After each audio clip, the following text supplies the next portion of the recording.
রাত পোহালেই ভারতের রাজধানী নয়াদিল্লি দুই দেশের কূটনৈতিকদের তৎপরতা দেখবে বিশ্ব গণমাধ্যম। কারণ বাংলাদেশের প্রধানমন্ত্রী শেখ হাসিনা দুদিনের রাষ্ট্রীয় সফরে ভারতে আসছেন।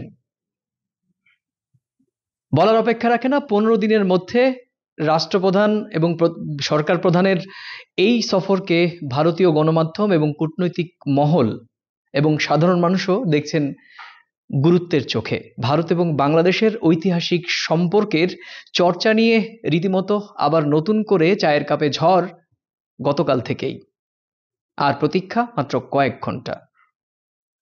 শুক্রবার দুপুরের পর ভারতের রাজধানী নয়াদিল্লি সরগরম। ভারত এবং বাংলাদেশের সঙ্গে যারা কাজ করেন, সেই সম্পর্কে যারা সমালোচক কিংবা বিশ্লেষক, তাদের নজর থাকবে আগামী দুদিন ভারত বাংলাদেশের রাষ্ট্রপ্রধান সরকার প্রধানদের বৈঠক নিয়ে।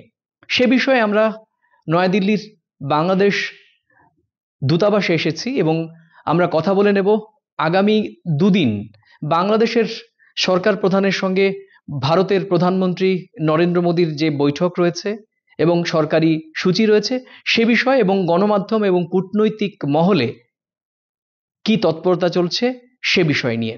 আগামীকাল মাননীয় প্রধানমন্ত্রী শেখ হাসিনা নয়াদিল্লিতে এসে পৌঁছবেন আমরা আশা করছি, এবং আগামীকালই ভারতের পররাষ্ট্রমন্ত্রী জয়শঙ্কর হয়তো মাননীয় প্রধানমন্ত্রীর সঙ্গে বৈঠকে বসবেন। আগামী 22 জুন আমাদের প্রধানমন্ত্রী ভারতের প্রধানমন্ত্রী নরেন্দ্র মোদীর সঙ্গে দ্বিপাক্ষিক বৈঠক করবেন, এবং ভারতের রাষ্ট্রপতি উপরাষ্ট্রপতির সঙ্গেও তার বৈঠক রয়েছে। সাংবাদিক এবং দিল্লিতে বাংলাদেশ হাইকমিশনে নিযুক্ত প্রেস মিনিস্টার তিনি জানালেন যে বাংলাদেশ এবং ভারতের সম্পর্ক ঐতিহাসিক।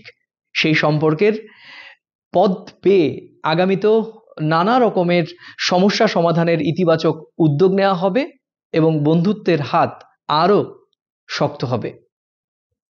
ভারতের রাজধানী নয়াদিল্লি থেকে সুব্রত আচার্য, সময় সংবাদ।